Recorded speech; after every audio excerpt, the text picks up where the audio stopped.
Hello, this is the full recap of the manhwa I'll just live on as a villainess. Let's go. The main heroine was sitting in her room, flipping through a book. She possessed an astonishing ability. She never forgot anything she had seen before. Thanks to this, it was effortless for her to write about any character from a book she'd read and even recount their entire storyline. Among all the works, the heroine particularly loved Heal Me, Lady. That's why she remembered even the most minor characters who were mentioned just once in the story. She clung to this hope, and a moment later, she closed that very book. Suddenly, a maid burst into the room and addressed her as Lady Maleficent. The heroine realized that the name that slipped from her lips and the one the maid used belonged to the villainess of the novel Heal Me, Lady. That villainess was named Dorinda Maleficent. Then the girl began closely observing the maid. She noticed the maid had chestnut hair, green eyes, and freckles framing her face. After that, the heroine understood this was Dorinda's maid, whose name was Anna. The heroine immediately approached the mirror to examine her own face. She thought she had indeed imagined her maid exactly as she'd read about her. Suddenly, Anna declared that today was the academy entrance ceremony and wondered why her mistress had risen from bed so late. Hearing this, the girl pondered that it must be that dialogue. If so, she knew it was the very beginning of the story, the day of the academy entrance ceremony. As it happened, the main heroine of this novel and Dorinda attended the same academy. Daria, as she was called, went to look at her maid again and thought this must be the first time she'd had such a vivid dream. Anna seemed so real she could even count the freckles on her face. By then, the girl began to suspect something was wrong. After talking with her maid, she had no choice but to head to the academy. Due to oversleeping, she was already running late. At the entrance, a teacher greeted her, telling Dorinda Maleficent that even though she came from a noble family, she was first and foremost a student at the academy. As punishment, the teacher ordered her to walk 3 laps around the stadium in a goose step. The heroine didn't like this at all, but she went to carry it out. She wondered if they really expected a student to waddle around a massive building 3 times. After a while, she thought she didn't need to do it since it was just a dream. A moment later, she tripped and fell. Feeling the pain, she wondered what was happening. Could she actually feel pain?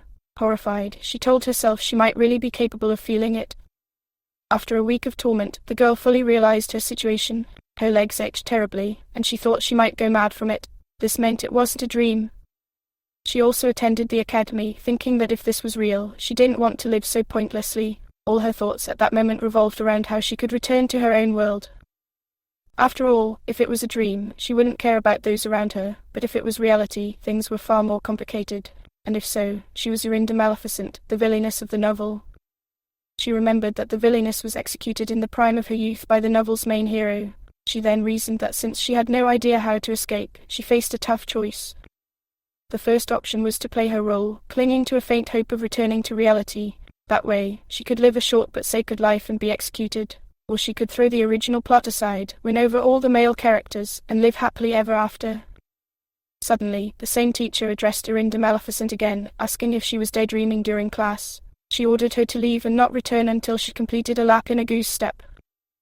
Because of this, the heroine had no choice but to comply. After doing it for a bit, she collapsed to the floor, thinking that at this rate, she'd soon die of muscle pain. She then stood up and decided that no matter how much she thought about it, the cause of her death was laughably simple. This meant she had no other way out. It was sad that she'd never been in a relationship, and now she was stuck in the body of a villainess. No matter how hard she tried, she couldn't charm anyone. Even her dog would laugh at that, and Anna would be shocked. After completing her punishment, the heroine returned to the academy. Walking through the corridors, she noticed a mirror and glanced at her reflection. She thought that, of course, Dorinda was pretty, but compared to the main heroine, Serena Elena, she was plain. This was all because Serena was kind, pure, and incredibly beautiful. Then she mused that if it weren't for the main hero, she might have made a move on Serena herself. But she never had a choice to begin with. The Maleficent family was the most influential duchy in the empire. To seize power from the ruling family, the heroine had been betrothed to the prince. Changing that was simply impossible. It had been decided before she ended up in Dorinda's body. So, if it couldn't be undone, breaking off the engagement would be impossible. Meanwhile, the crown prince had fallen for another girl, and the heroine couldn't prevent it. Now, walking down the corridor, she realized she had no choice but to follow the original plot. If she was going to die either way, this was the safest option. However, there were a couple of problems. On her way, she encountered Serena, the novel's main heroine, who immediately spoke to her. This was one of those problems. Serena, whom she'd just met, was utterly charming. The girl returned a book, saying it belonged to her. At that moment, the heroine wondered how she could possibly bully this adorable child. But no matter how sad it was, she couldn't do anything about it. If she stuck to the original story, she'd have to torment Serena, relentlessly tripping her, doing strange things to her. Later, she enlisted her family's help, successfully creating major problems for the novel's heroine. Arinda's older brother, William Maleficent, who was hopelessly in love with Serena, also systematically tormented her alongside the heroine. Serena posed a serious threat to their influence and could steal Arinda's fianc, so the Maleficent family oppressed her at every turn. However, once Serena gained the imperial family's support, her father and other Maleficents used Arinda as a shield, committing countless atrocities against the main heroine. The main villainess forced herself to take part in this to avoid straying from the original plot. All she could do was hope Serena would overcome the hardships and live happily. The heroine felt deep pity for her in those moments. Her heart bled seeing this girl suffer. Over time, Arinda Maleficent, the sinner who had committed countless wrongs against the imperial family, stood before her execution. The prince wanted to break off their engagement and sentenced her to death for harming his beloved. Her father and brother, who'd used her as a shield, abandoned her to die alone. The heroine gazed at the girl she tormented all this time, thinking she genuinely regretted leaving a scar on her face, but she simply couldn't deviate from the original plot. And yet, she did stray. Arinda's final words were that she sincerely hated Serena. She shouted it to the crowd, declaring her deep, soul-searing hatred. But no matter what she said, deep down, she knew she'd always truly liked Serena, so, in her mind, she silently bid her farewell too. In her final moment, she thought it was finally over. It would be wonderful to return to her world or just die. A moment later, the executioner carried out her sentence. But the heroine had no idea what fate had in store. An instant after her execution, she found herself back in her room, in bed. She screamed, realizing that just a moment ago, her head was supposed to be severed. She leapt up, clutching her throat, and realized her neck was intact. It was utterly astonishing to her. The room's interior felt oddly familiar, and suddenly, her maid Enro burst in. Everything was exactly as it had been the first day she arrived here. This left the heroine in complete shock. The maid told her that today was the entrance ceremony and asked why she'd woken up so late. Now, it seemed that what awaited her wasn't eternal death. The heroine couldn't believe it and wondered what entrance ceremony this could be. The pain she'd felt as the blade sliced through her had been all too real. A wave of despair washed over her as she realized she was back in this cursed body. The maid looked at her in surprise, wondering why she seemed so sad. Despite everything, the price of life had crowned her with a return to the past. This time, the heroine resolved to shed the villainess label and live a normal life. Now, she stood at the prince's wedding ceremony alongside the novel's heroine, thinking that if things turned out this way, it wasn't such a bad twist. This time, living quietly and peacefully might not be so bad for her. Serena glanced at the heroine that day. In turn, she thought she didn't need to oppress this girl, and this path felt far more pleasant. But soon, everything turned grim again. The heroine was thrown into a dungeon, sitting behind bars. The prince decided he didn't need 2 wives, as his new wife, Serena, wouldn't approve. The girl thought to herself, wondering if this man had truly lost his mind. There wasn't a single reason for her execution now, yet he still planned to do it. With a deep sigh, she concluded that no matter what she did, she couldn't escape her fate. She'd die anyway. Following the prince's lead, she shouted that he was a scoundrel. She then made a face at him and declared that if he kept this up, his reign would end very quickly once he took the throne. Now, she thought she didn't care anymore and could say whatever she pleased. The man was stunned by this, then laughed. Approaching her, he remarked that it seemed she'd completely lost her mind in the face of death. He then asked what they should do now, since he'd already spoken with her family. After that, he simply turned and left. The heroine burst into laughter over it. It was all because she realized her own family had used her again. A moment later, the guards led her out to fulfill her death sentence. Walking to her execution, she thought she was simply tired of living as Arinda Maleficent. Now, all she wanted was to die peacefully and nothing more.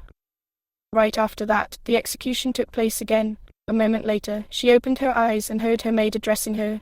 Realizing she'd been reborn in the same body yet again, she thought it was pure horror. Maid Enro was brushing her mistress' hair, complaining that it was troublesome because she slept so much. It was hard to wake her, which could cause problems during her studies. She continued her speech, but the heroine thought she was hearing it for the 3rd time now. After that, the heroine sat admiring herself in the mirror. The Maleficent family's distinctive traits were luxurious black hair and elegant, liquid gold eyes. Now, she was the owner of this pretty little face. Suddenly, her thoughts were interrupted by the maid, who asked if her lady was even listening. As usual, the heroine didn't respond, thinking she'd answered without much enthusiasm even before her second return. Then she told the maid with a smile that she was listening and taking it all in. This made Anna beam with a smile. Anna was a loyal maid to Arinda, staying with her until the very end. At the same time, she contributed more than anyone else to the torment of Serena. Alongside the main villainess, she committed all those misdeeds against the girl. When Arinda was executed, her maid Anna was also put to death for all the wrongs they'd done. After brushing her hair, the maid began dressing her mistress. The heroine thought it was strange to see someone who'd died before her eyes lecturing her now. But on the other hand, it wasn't that shocking.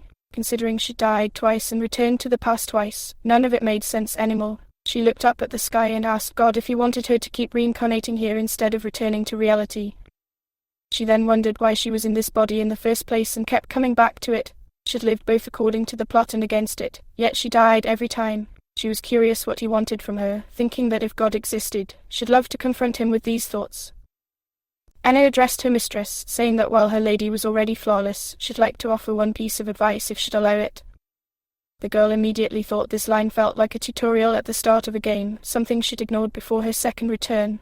What was curious was that even when things changed, this phrase always stayed the same, just like her death. The maid continued, saying that the title of Lady Maleficent was a heavy burden. Many young lords would show interest in her. The heroine thought that, indeed, she'd now have to deal with Serena every single day. The maid went on, advising her to rebuff their attempts to win her favor since she already had a fiancé. The heroine thought that this very fiancé would fall for Serena first and betray her. Still, looking at this girl, she realized there were reasons for it. She was quite beautiful. The heroine knew the problem lay solely with the Crown Prince and his idiocy. All this was because that scoundrel had taken her life twice already. And he kept saying that her mistress should remember the Maleficent family was always watching her every move. The girl already knew this. Those Maleficents were always behind her. Crown Prince No and Duke Maleficent were the biggest thorns in her side. Without them, she could have lived happily ever after. To think these people were supposed to be a loving father and a loyal fiancé. She then thought that if she had the chance, she'd run off into the sunset. But where could she escape to in the body of a 15-year-old girl? She considered pretending to go mad to force him to break the engagement, but her power-hungry family wouldn't let it slide so easily. Finishing dressing her, the maid told her to always hold herself confidently and proudly, asking if they were agreed. The heroine thought it was true this time. Even if she was doomed to die, she'd live confidently and without regrets. She then recalled Crown Prince Maleficent and his villainy, thinking that since she'd die anyway, she'd live life to the fullest. But then she wondered if there was anything she could do to prevent her death. She smiled at her reflection, deciding that nothing mattered anymore. She'd follow her own path from now on. Anna took the heroine somewhere, but she shouted that she didn't want to go. The maid replied that even so, it was rude to leave without greeting her father. The heroine thought that if she went, the conversation would be short. She'd been through this more than once. Then she decided that since the maid had died twice because of her, she'd let Anna have her way. They finally reached the master's room. The maid knocked and announced to the lord that the young lady had come to greet him. He, in turn, told them to leave. The heroine thought his voice made her nauseous. She entered and stood by the door. The man remarked that it was indeed the day she'd leave for the academy. Then he beckoned his daughter to come closer. The heroine immediately thought she knew what lay behind that fake smile and hypocritical, disgusting expression, but her father kept insisting she come to him. She smiled back and thought she wouldn't do it. Then she asked what if she didn't want to. Her words greatly surprised the man. He asked what she was going on about and what tone she was using with him. The girl pointed out that this wasn't what she wanted to hear from her father, especially a father who didn't even remember his only daughter's entrance ceremony. She had a cunning plan, thinking that as the sole daughter of the Maleficent family and the Crown Prince's fiancé, he couldn't just raise his voice or humiliate her so easily. In other words, she held the upper hand now.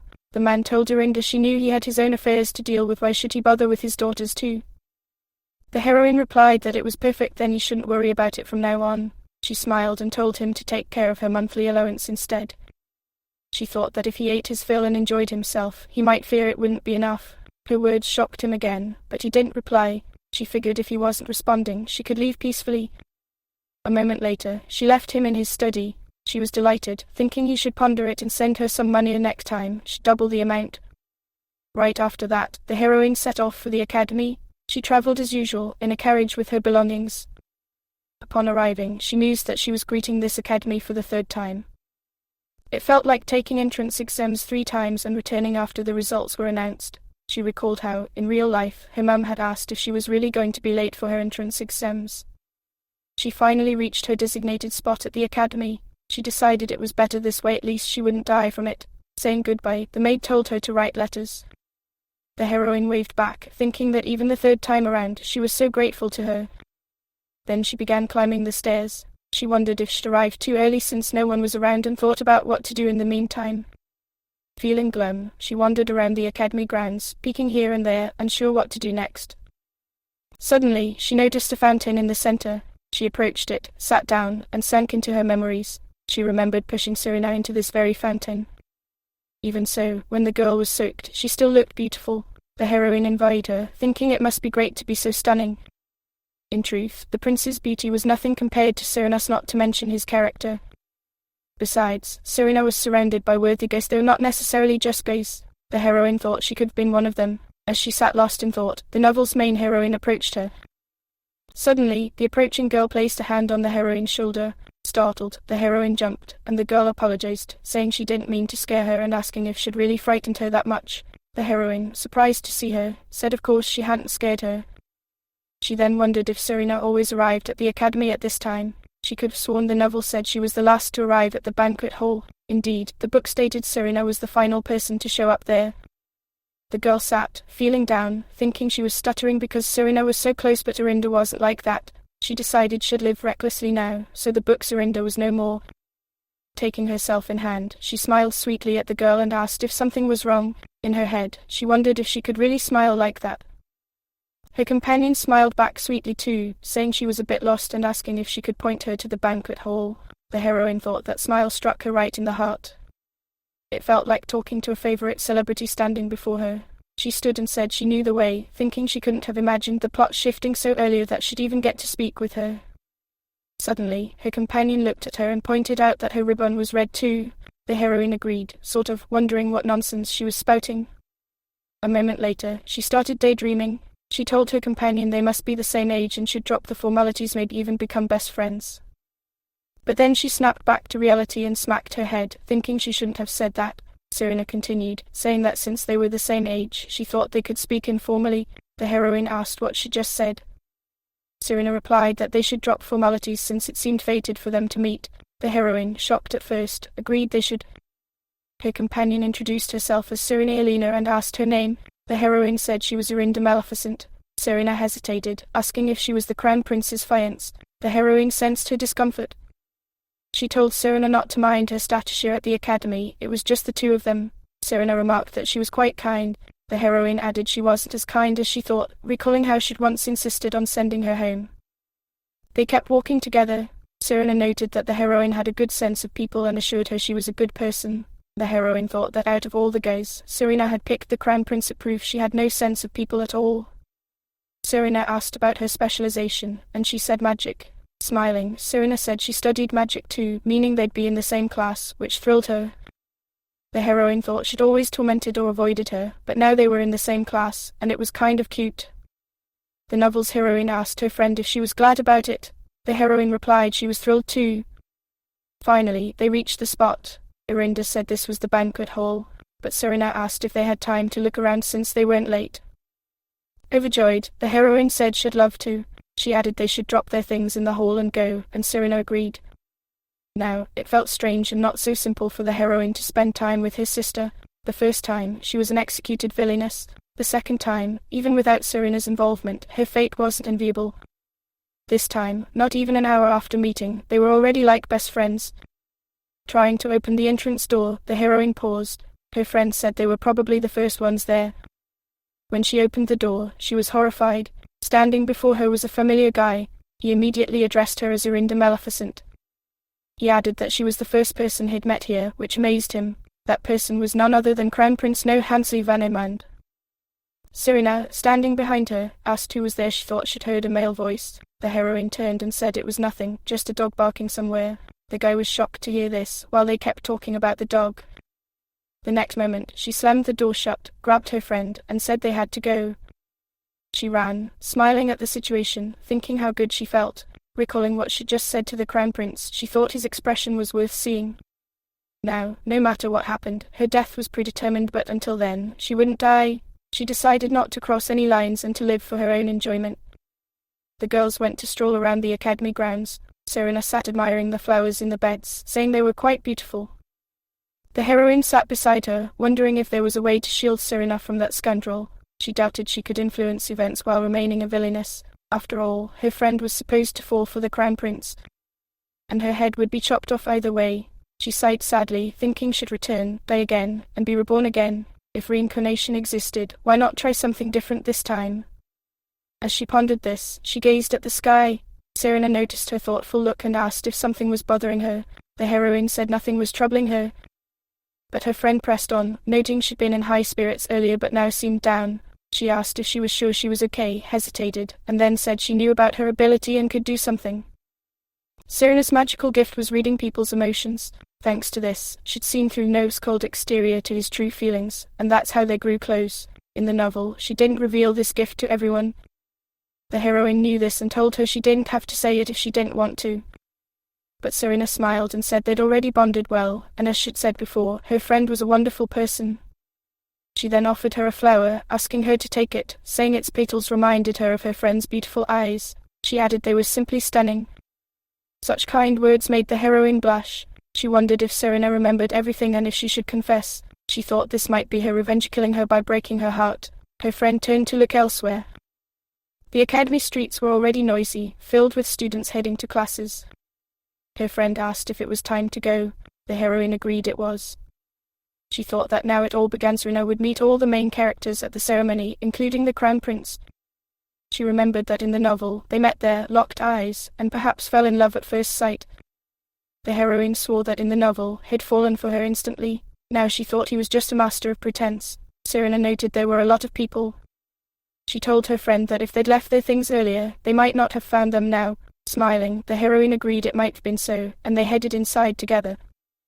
As they entered, the room was packed, with nearly all the seats taken. Her friend asked if they were late after all. The heroine said no, but thought it was probably because of her friend. She pointed to an empty seat and told her friend to sit there. As the girls walked to their seats, they noticed the crown prince approaching. The heroine spotted him instantly and wondered what he was up to. Was he trying to reach Serena some other way? This didn't seem like the canon.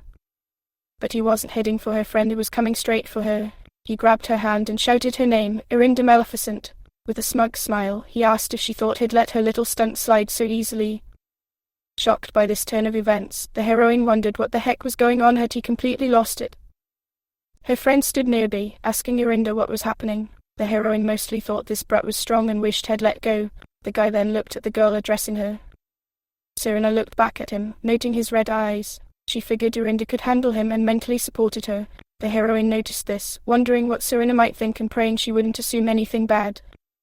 The crown prince then dragged her along. The heroine yelled at him to wait. The entrance ceremony was about to start. He sneered, asking if she wanted to lose her head for insulting a royal. This infuriated her, and she thought he was some deranged prince. Didn't he know this was harassment? Hadn't anyone taught him this wasn't okay? She thought he was insane and wondered where he got such stupidity. After a short while, he dragged her to a spot and let go of her hand, which was now red. He asked if she knew what she'd done wrong. She said she'd erred by loitering here right before the ceremony. He pointed out she was speaking informally too, so she must really want to lose her head. The heroine stood her ground, asking why he was flaunting his status at the academy and throwing around threats to behead people. She called him disgusting, saying he'd caused the commotion himself by coming here. He was stunned by this and asked how she knew all that. She continued, asking if he really needed to know. After all, she was a reader who knew everything in advance. He might think it nonsense, but he was the one tossing out threats to behead anyone who crossed him. But she knew full well he never followed through. The king wanted his son to become a wise ruler, which was why he'd sent him to the academy. She showed him 3 fingers, saying he'd been sent here for 3 years with no support from the royal family. If he wanted to be treated as the heir, he'd have to forget it. The crown prince was still reeling from this. He said if she kept this up, she could be sure she'd face full punishment after graduation. She shrugged and said she'd just have to try her hardest to beat him then, since she'd die anyway. He added that she must have truly lost her mind. The heroine replied that if she was crazy, he should imagine what else she might do. She asked if she should break off their engagement. He said it seemed like that's all he was waiting for. As they argued, the bells rang. She noticed it, thinking the ceremony had started. She waved to the prince and said she'd head off first, asking if he could make it to the spot alone. He watched her run off, thinking there was no mistake, she must be completely unhinged. Some time later at the academy, the heroine sat in class. She thought that whether this was real life or a novel, she was the unluckiest person, and the world just couldn't stomach her. That day, she and the prince were late together, but only she was punished or curious. She decided she wouldn't find peace, even after her pitiful death, until she turned that scoundrel's life into hell. She said she was tired but thankfully remembered a strength-boosting spell. Suddenly, she noticed another punished student. She thought he was the only recurring character who had ever been punished. After a moment, she asked him if he was Reynard, the one who'd earned a fencing scholarship. He didn't reply. She wondered if he was just ignoring her, then recalled that, per the canon, she had no scenes with characters besides Serena. He was a simple knight who silently protected Serena without a word. Reynard, a secondary character with a tragic fate, suffered from unrequited love for Serena but never confessed. He was her favorite character and a total bookworm. She caught up to the boy ahead of her and asked if he'd been late to the ceremony or just overslept. He turned to her, asking if she could still talk while goose-stepping. She thought it was pure luck he'd even spoken to her. She told him her legs didn't tire. She wanted to say more but couldn't keep up with him. After a bit, she was exhausted and couldn't catch him. He kept going with his task while she fell, begging him to talk to her. She got up, thinking that if she kept using magic, they'd notice soon, but she hated being ignored, so she started using it anyway. With magic, she easily caught up to Reynard. She told him that now they were even, they should chat. He asked if she'd restored her strength, and she asked what he meant. He said it seemed she'd practiced a lot. She introduced herself as Zorinda Maleficent and asked if he was Reynard Watson. She thought they weren't acquainted, but she knew him well, his character too.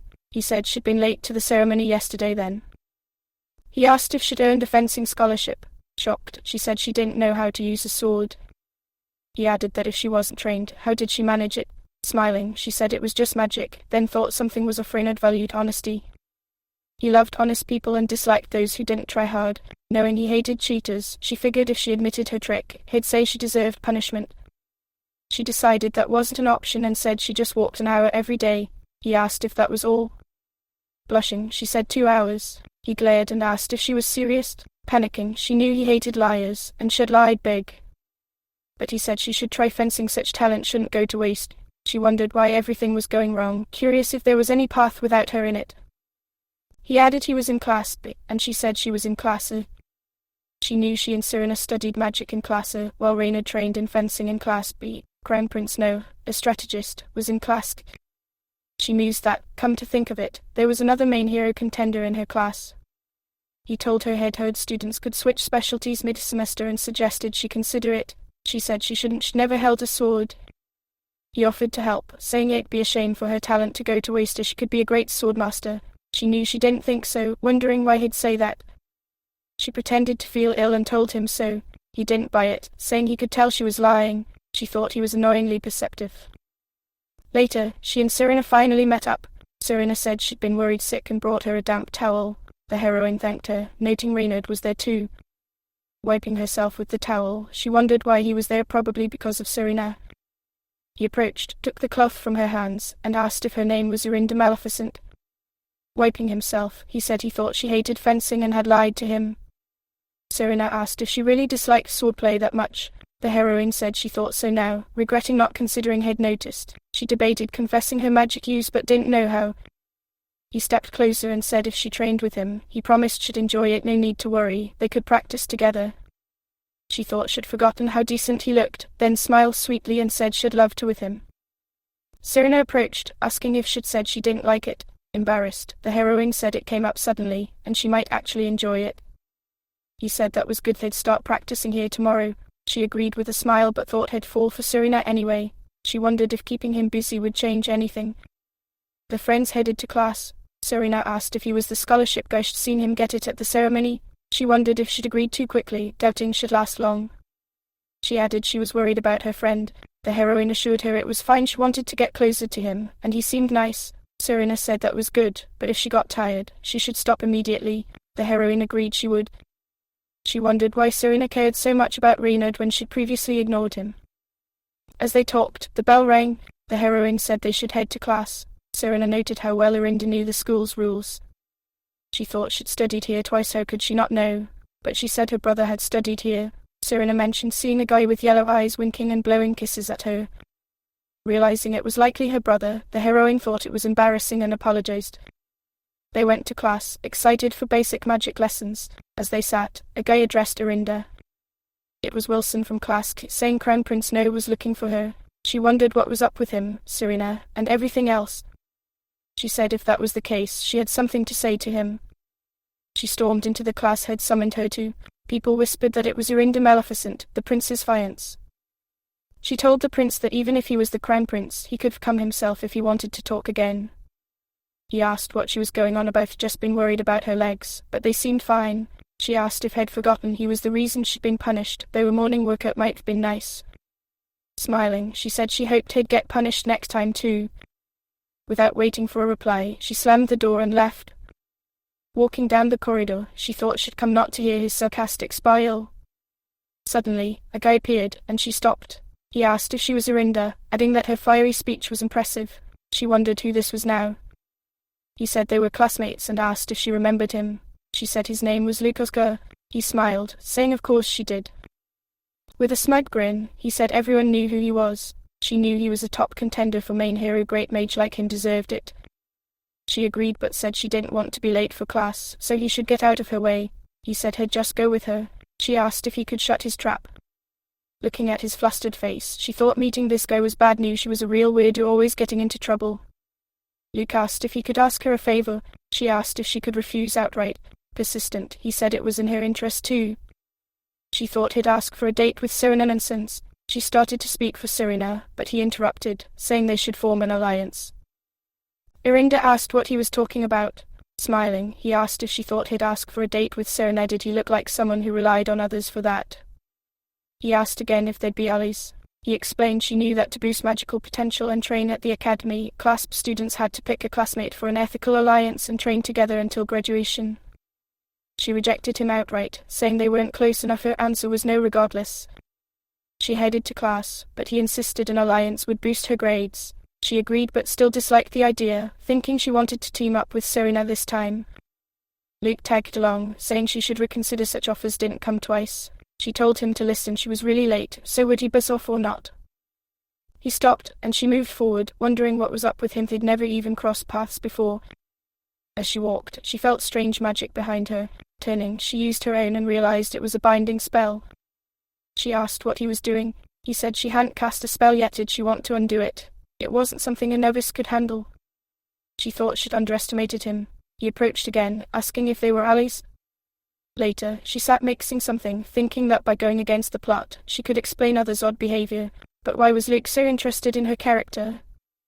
She glanced at the guy beside her, wondering how he knew she wielded magic. She couldn't figure that out. He kept asking her to be his ally. She wondered why it had to be her. Luke rambled about forming an eternal alliance, annoying her. Serena asked if she was okay. She stepped on his foot and told Serena she was fine. He kept insisting she ally with him. She said it seemed she hadn't stomped hard enough. He stubbornly said he wouldn't back down. Serena asked why he was so persistent. The heroine said she didn't get it either. He asked if she needed a reason. She said no, she was against it anyway. He said that's why he hadn't bothered with reasons. He burst into laughter. Serena asked what was next in the recipe. The heroine thought Serena looked cute even when deep in thought, wondering if Luke had fallen for her too. He asked if she changed her mind. She said of course not. Desperate, he said even his charm didn't work on her. She thought he was shameless. Why was he such a pain? Because of him, they had twice the work they should have. Serena asked what she'd do about it. The heroine asked why she was asking. Serena whispered she meant Reynard yesterday. He and Luke nearly fought. Reynard approached, reminding her not to forget today's training. She agreed they'd settled it. Luke asked if that guy was really going to teach her silly fencing. Reynard said her physical ability could excel with regular training. Luke smirked, asking if he really believed that. The heroine thought it was nonsense. Serena was the main heroine, and everything should revolve around her. Yet now, only the heroine was in the spotlight. Serena asked about the crown princess. She didn't know what happened, but he'd looked puzzled when she passed him. The heroine thought it was probably her fault. Serena could read his emotions as she passed. She paused, lost in thought. She asked Serena if she meant she'd just walked by him. Serena confirmed it. The heroine asked if he hadn't even tried to talk to her, like asking her name. Serena said nothing like that happened. They weren't even acquainted, and he was her fiancé, so why would he approach her? The heroine thought that made sense. If No wasn't interested in Serena, what would happen to the story? Could her reckless actions have shifted the plot? If so, she could die at any moment, killed without anyone noticing. She asked Serena what to do. She was doomed. She considered using magic to drive No mad, unsure what was happening anymore. Suddenly, Serena grabbed her hand, making her blush, and said everything would be fine and no need to worry about things that wouldn't happen. She didn't know what had occurred, but she'd always be there. The heroine thought she was adorable and right. After all, No hadn't said or done anything yet, likely shocked and eager to break their engagement soon. She shouldn't dwell on negativity. Suddenly, a guy entered their room and addressed her in Maleficent. He said he was here as she'd asked and needed to talk. Would she step out briefly? She agreed instantly, and they walked out. Following him, she thought she wasn't scared. They were at the academy, where student safety was a priority. Couldn't kill her here. She'd died twice already. What was there to fear? As she stood thinking, Luke appeared, asking if it sucked to have to follow her fiancé at his beck and call. Startled, she wondered where he'd come from. He asked if they were about to fight as Ellie had issues, and he was worried. She thought he was such a liar. She asked what happened to Serena. He said she probably cared more about her own fate. She asked how he could leave her alone. He said she was 15, not a baby. Using a bit of magic, she pushed him away, thinking he shouldn't mess with her like that. He said he'd only been interested in her from the start. That bit of magic hit the crown prince as Luke deflected it.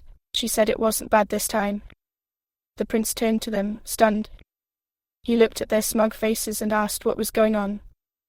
She said it was nothing, he was just crazy. Luke agreed it was nothing and told him not to mind it was indeed crazy. She said that wasn't a compliment. The prince said her stunt had made him a laughingstock and asked how she dared insult a royal in public. Hearing no reply, he asked if she wouldn't beg for mercy. She wondered what was wrong with him. He didn't seem about to retaliate now. Maybe he'd wait until semester's end should she flee or die and revive again. She thought if she knew exactly when she'd die, she wouldn't worry. The prince asked why she hadn't acted like this before. Was she really mad? She said it wasn't, so everything was as before, though she'd die again anyway. He asked what she meant by again. She remarked how sharp his ears were. Luke asked if this guy was going to kill her over that incident. She said even if not for that, he'd do it eventually. Luke said they were an amusing pair. He asked if she regretted being rude to him then. She shook her head, saying not at all. He patted her head, saying that's why he liked her. She brushed his hand off. The prince told her in Maleficent he didn't understand anything. He said she'd cast a shadow on the royal family, it wouldn't go unpunished. But he had no right to reprimand her now, it looked like a simple misunderstanding. He added that if she repented within 3 years. She asked what 3 years and told him to take a hike with that talk, flashing him in rude gesture. Just then, the bell rang, signaling classes resuming. Chatter and crowds surrounded them. Seeing and hearing this, Luke was shocked. He grabbed her hands, saying she was his ideal type. She told him she didn't want to be his ideal. He said not to worry, his heart just felt that way. She said the madness was growing. The prince said even her family openly defied the king, didn't she know that? She asked if he was dragging her kin into this to scare her. He asked if she didn't care about her father and brother. She said she didn't at all, thinking she'd be thrilled if they both died. Last time, they'd abandoned her. This time, she'd get revenge, even if not because of the prince. Luke tried to hug her over this, shouting he was truly in love with her now. Before he could, she stopped him with magic. Seeing this, No said she hadn't studied magic before. She hesitated. Luke said a newbie pulling that off was amazing. She had to be his ally now. She asked if he could shut up for a second. He said it wasn't the best time and called her Irinda Maleficent. She noticed magic glowing behind her, probably a binding spell. He said the ally offer included a contract with the magic tower and asked if she knew what that was. The magic tower supported the royal family, neither side could harm the other. She paused, thinking this meant if she took Luke's offer, No couldn't kill her. The magic tower rarely took new mages, about one every 20 years. She thought she couldn't have dreamed of this in past lives since she and Luke hadn't known each other. Still, she looked at him, wondering why he needed her specifically. He said the tower needed brave souls like her. The head was ill, and disputes with the royals had paused only that cheered the tower's residents, but now it was dull. The prince asked what kind of dumb reason that was. Luke told her she'd always be safe as a tower member, even if her family perished entirely. She thought it over. If she allied with Luke, the story would flip, but she'd avoid being killed again. After 20 years, her life could truly begin. Weighing pros and cons, she firmly told her ally they had to do it. He said his terms would follow the deal to help her join the magic tower. The prince watched, unable to believe his eyes. She asked what he was doing. She told Luke it was all good, wouldn't need to fuss over her anymore. He grabbed her hand, saying he'd spoken because he thought her life was on the line and neither of them was in danger. Standing in a magic circle with her new ally, she asked if she couldn't just kill him. She hoped he'd realize it and drop dead himself. The prince stepped toward her to discuss it, but they all vanished. He stood there, baffled. A moment later, she and Luke reappeared elsewhere in the academy. A teacher appeared, sternly asking if they thought being late wasn't enough they'd use to teleport on academy grounds too. She ordered them to see her after class. As expected, they were punished again for stepping around the academy. She told Luke to just tell her the truth. Did he want her dead? He asked how he could, as her ally now. She shouted it was a lie they used that silly teleport to sneak into class. Exhausted, she tripped, and he caught her, telling her to be careful. He said they'd been late, so he'd wanted to hurry. Magic was handy. She wondered if he was the next great mage. He asked why she didn't use muscle-boosting magic, couldn't she? She said he'd been quiet about it, but he said she'd used it before. Eventually, they finished. He was chipper, while she crawled, drained. Serena ran up, saying Arinda was soaked and offering a handkerchief. The heroine thanked her, promising to wash and return it. Serena said she was tired and of no need, but the heroine insisted she would. As they talked, someone approached. It was the teacher, addressing Arinda Maleficent, saying that despite her esteemed family, this was still a school. The heroine thought it felt like the first time. 3 laps then, 1 now. Luke agreed, saying a dude couldn't be soft. She stood, asking Luke if he'd asked why she didn't use magic. She told the teacher he'd used endurance magic. The teacher asked what she meant. She thought he deserved it. The teacher told Luke because she didn't care if he was a tower mage. This was the academy. She added 5 more laps, saying she'd watch. He shouted her name. She just smiled sweetly back. The girls strolled the academy. Serena said 5 laps was harsh, wondering what he'd do if he fell. The heroine said he'd done serious stuff, so she'd had to treat him that way sometimes. Serena asked what about her then. The heroine asked what she meant. Serena said she'd wondered before if she disliked her. Forcing them together, was that true? The heroine said of course not, it couldn't be. She'd resented no but never despised Serena. She'd long failed to see how wonderful she was. She grabbed Serena, saying she really liked her. Surprised, Serena smiled and said she liked her too, thrilled by their sweet friendship. Arinda pulled her somewhere by the hand. Serena asked where they were going. She said she wanted to prove her sincerity. They headed to a bakery. She told Serena to watch closely, then asked the baker for one of everything, thinking it was her way to her friend's heart. Serena said she'd asked her a question and knew her heart. The heroine said she should bought more. Serena said it was enough, no need. On the way, Serena said they should share with Luke, he must be exhausted. The heroine asked if he couldn't use magic to ease it. Serena said he was her partner, she should look out for him. The heroine sighed sadly, saying she'd wanted Serena as her partner. She planned to ask officially after potions class. But Luke had convinced her, saying agreeing to be his partner made her a tower mage too. She hadn't known it'd turn out like this. Serena said if she'd wanted her as a partner, she should have said so. It didn't matter what she'd wanted, this was the result. She told Arinda a missed chance was gone forever. The heroine thought that was true, saying it was different, she was just sharing bread with Luke. Serena started to speak, but the heroine said no, they'd eat it together first. Serena said she didn't know why, but their classmates didn't talk to them much. That's why she wanted the 3 of them to be friends. As they chatted, Reynard appeared, asking if it was Arinda Maleficent before him. She spotted him, waved, and greeted him. He paused, then waved back. She wondered if he was a robot. She asked if he'd been fencing and must be tired that he'd eaten. He nodded approvingly. She said last time that lunatic had said something off, his mind strange. He asked if she meant Luke Oscar. Surprised, she asked how he knew his name and if he was mad at him. He said quite a bit. She apologized on his behalf. He said he wasn't mad at her. He thought it was his fault for pushing her to fence, apologizing and offering his hand. She grabbed it, saying it was fine, she didn't have to fence and would love to see him more. He said though he regretted she didn't use her stamina, even without saying it, they should greet each other and get along. She thought that was enough, they could bond a bit with Serena. She turned to her friend to speak. But Serena approached Reynard, asking if he'd mind eating some bread with them. Soon, they went to eat, and Luke was already there. He called the heroine a traitor, but she stuffed bread in his mouth. He asked how she could abandon him like that. Pointing at Reynard, he asked what that guy was doing here. She said he wasn't just some guy. He asked if she didn't know mages and swordsmen were rivals. She asked if magic sided with mages or swordsmen. Reynard said swordsman was longer, so magic was theirs. Serena chimed in, saying both had 6 letters. Luke groaned, saying he had to eat with these kids. Serena said they had no friends anyway. Luke said he wouldn't befriend that swordsman. The heroine smiled, saying it was kind of childish. She thought it was absurd to sit with strangers, sharing bread and silly stories, but it beat nothing and no. She quite liked it. Laughing hard, she noticed Luke wasn't. She wondered what his deal was. He said laughing like that was pointless, it wasn't settled. She could tell he was visibly annoyed. She asked if that was really the reason. He asked if something bothered her. She wondered if she laughed because he was upset or something else. She thought No had enjoyed this in her past life. Did that mean she was laughing at his misery? He whispered it wasn't so, but added he was still mad she couldn't imagine running 5 laps around that field.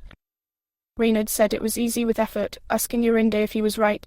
She said not quite, thinking the magic world was convenient. Luke asked if he really didn't see it. She pinched the guy beside her to shut him up.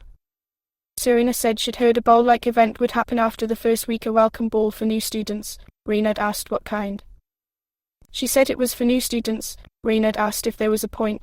She said they'd studied together for 3 years and like other classmates, they didn't meet often. The heroine thought there weren't many meetings between Serena and No, to be exact. The carnival was part of a dramatic meeting scenario the author crafted for the two in the novel. Reynard sat glumly, saying he'd probably have to dance. Luke laughed, asking if he swung swords but couldn't dance. Reynard said he seemed pretty cocky. Luke said he was one of the few dancers among Tower mages. Reynard said he didn't think that was worth bragging about. The heroine thought she'd bet they weren't great dancers. Reynard left, saying they'd meet again, and everyone said goodbye. She asked her partner if they'd go. He asked if she danced well. She said she thought she danced better than him, wondering if that wasn't enough. He asked if she'd be his partner. She told him not to call her that, she didn't want to be his partner. But he stood, stepped closer, and said he'd helped her, maybe she'd help him. He asked Dorinda Maleficent to dance with him. Later, they went outside to practice. She yelled at him not to step on her feet, use his right foot, not left. He said he was doing it right, maybe she needed to follow better. Serena, watching, said Dorinda taught correctly, but his body wouldn't obey. Serena said it was good, but they should try again. They spun and danced once more. The heroine asked if she'd offended him so much that he practiced so hard. He asked if she thought it was funny. He definitely wanted to win for his pride.